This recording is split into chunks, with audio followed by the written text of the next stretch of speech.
Assalamualaikum warahmatullahi wabarakatuh. Saya akan membincangkan tentang sebuah tajuk kerajaan awal di Semenanjung Tanah Melayu. Semenanjung Tanah Melayu merujuk pada tempat dan kawasan Asia Tenggara yang diduduki dan didiami oleh sebahagian masyarakat berbangsa Melayu. Semenanjung Tanah Melayu telah digelar sebagai Golden Horizon yang bermaksud Semenanjung Emas.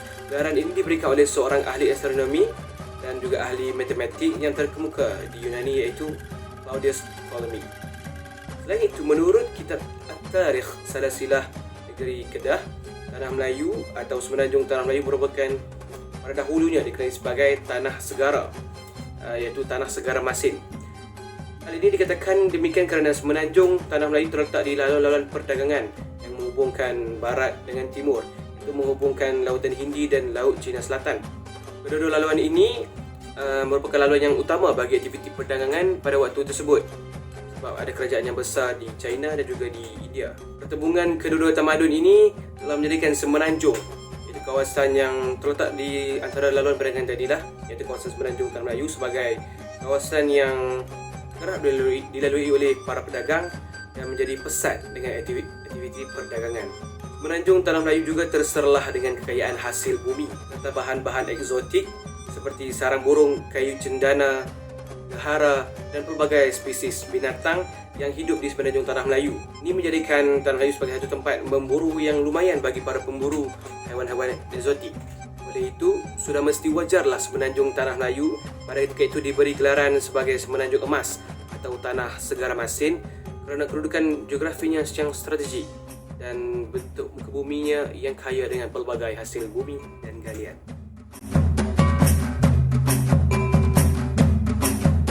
Sebalik kisah-kisah tentang penceritaan pemberian nama gelaran terhadap tanah di Semenanjung Tanah Melayu, telah wujud juga beberapa buah kerajaan awal di Semenanjung Tanah Melayu itu sendiri.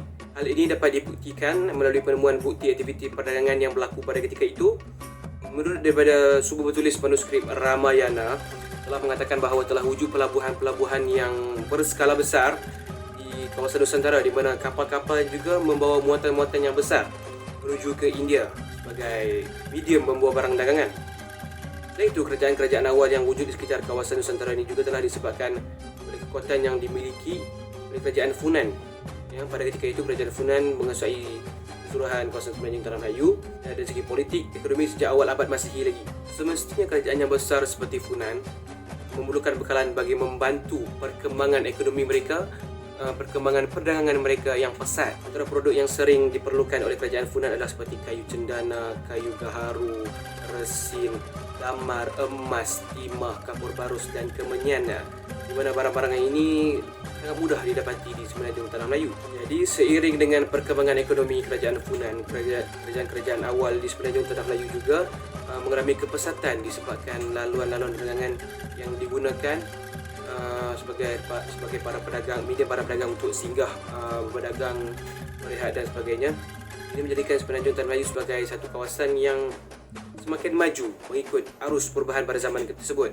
Dan antara kerajaan-kerajaan awal di Tanah Melayu yang wujud pada ketika itu adalah seperti kerajaan Kedah Tua, Cihtu, Perwas, Gangga Negara dan Temasek.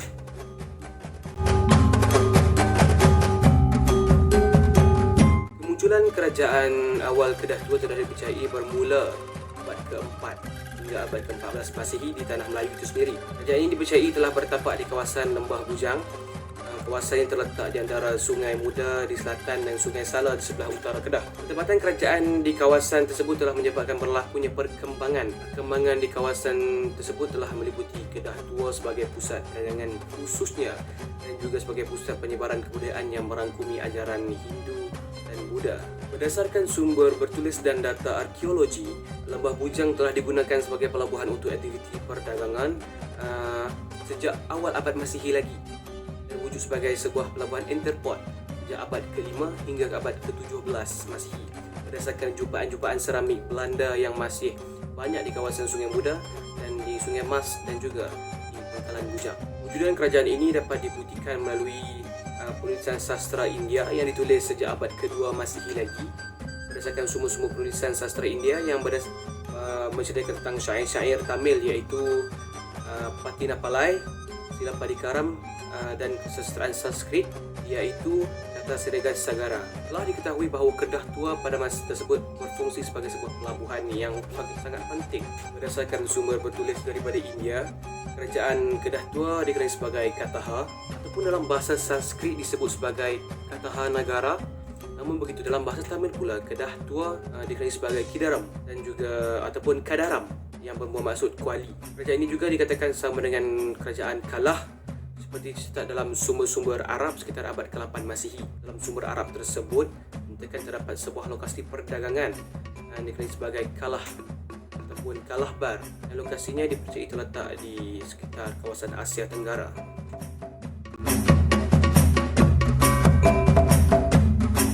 Menurut catatan Yichi, itu merupakan sebuah kerajaan maritim pada ketika itu, bermaksud Tanah Merah, kerana dipercayai tanah di sekitar kawasan Chehtu tersebut kebanyakannya berwarna merah dan bertanah liat. Kerajaan Chehtu ini juga disebut sebagai nama Rakta Maritika oleh India melalui jumpaan batu bersurat Buddha-Gupta. Kerajaan Chehtu ini diasaskan oleh Raja Gautama pada abad ke-6 Masihi. Terdapat banyak pendapat sarjana tentang lokasi Chehtu.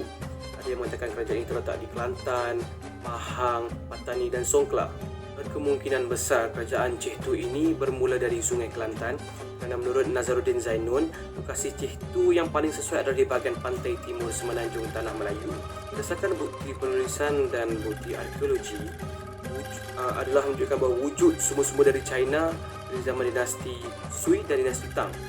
Bukti arkeologi pula adalah melalui jumpaan para sakti di hulu Sungai Kelantan yang dinamakan sebagai votive tablets, iaitu kepingan tanah liat yang dicapkan dengan imej Dewa Dewi.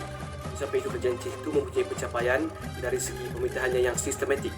Hal ini dikatakan demikian kerana corak pemerintahan kerajaan Chehtu adalah sama dengan kerajaan Sriwijaya yang dipengaruhi oleh ajaran Hindu, di mana raja memegang kuasa sebagai raja yang berkuasa mutlak. Dalam sistem pemerintahan kerajaan Chehtu, raja dibantu oleh 3 orang menteri.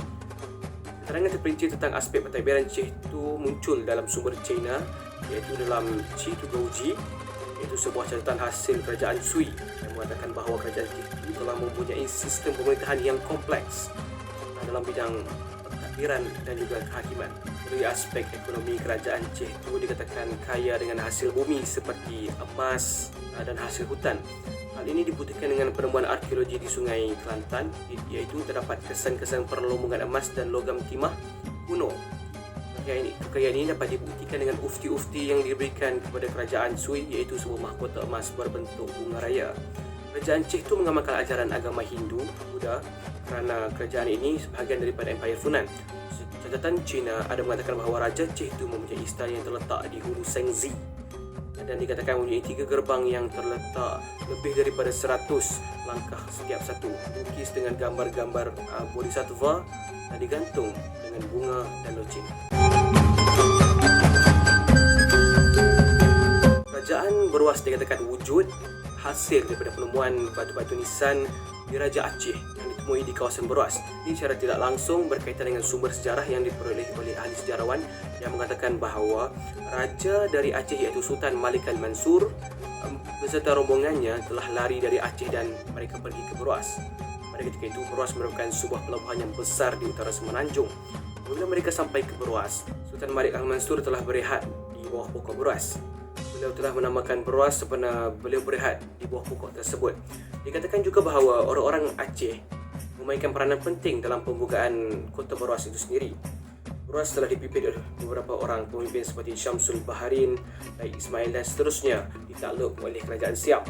Seterusnya Beruas ditakluk oleh beberapa kerajaan lain pula, dan sehingga akhirnya muncul kerajaan Perak pada tahun 1528. Beruas juga telah menjadi kerajaan pertama yang menerima pengaruh Islam. Hasil daripada ajaran Islam tersebut menggabungkan kerajaan Beruas dan juga kerajaan Gangga Negara, dan hasil perdagangan utama bagi kerajaan Beruas ini adalah Mesir Timah.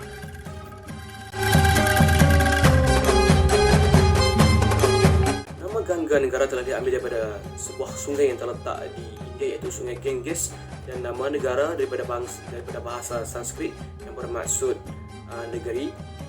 Lokasi sebenar Gangga Negara tidak dapat dipastikan secara tepat oleh ahli sejarawan.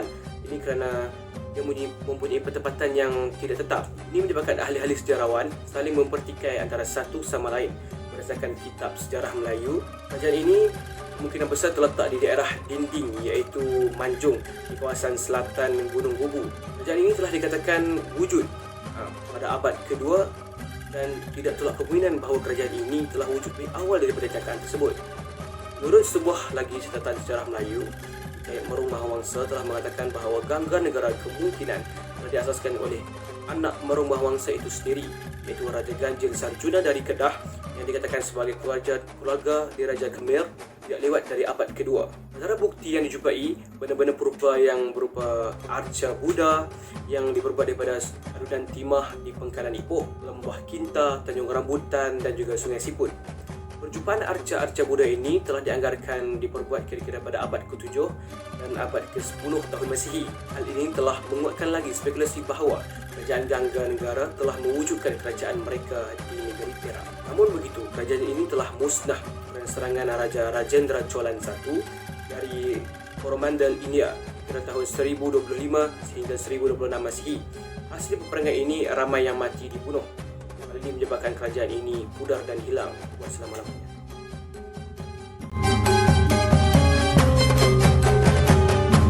Temasek adalah nama asal bagi sebuah pulau yang dikenali pada hari ini sebagai Singapura. Perkataan Temasek ini berkemungkinan besar daripada perkataan Tasik atau Tasik dalam bahasa Melayu lama. Tasik ini menggambarkan sebidang tanah yang dikelilingi oleh lautan yang luas yang terletak di selatan semenanjung Tanah Melayu. Antara rekod tulisan dan catatan awal yang ada menyebut nama Temasek adalah rekod Vietnamese Eulogy for a Deceased Prince dalam tahun 1349. Masih juga pernah muncul dalam rekod sejarah-sejarah Melayu, antaranya tentang kisah Raja Suran yang berangkat untuk menyerang China namun berjaya dipintas oleh orang Cina di Temasek. Berkemungkinan nama Temasek sudah diubah tahun 1392 waktu Parameswara tiba di pulau tersebut. Walaupun ada sumber-sumber dari China yang menggunakan nama Temasek, masih lagi menggunakan nama Temasek pada abad ke-15 kerana penulis mungkin tidak tahu tentang perubahan nama ini. Singapura juga muncul dalam peta Muar Kun sewaktu dinasti Ming sebagai Temasek iaitu Dan Mazi.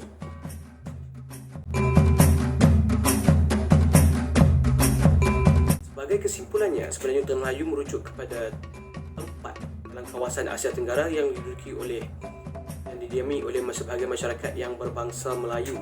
Namun begitu, kepesatan ekonomi di semenanjung Tanah Melayu pada awalnya dikuasai oleh kerajaan Funan kerana mereka menjalankan kegiatan perdagangan dalam skala yang besar bagi meningkatkan ekonomi mereka. Peningkatan ekonomi Funan telah membawa kepada keperluan barangan ataupun produk dagangan yang pelbagai serta banyak bagi dibawa masuk ke Funan.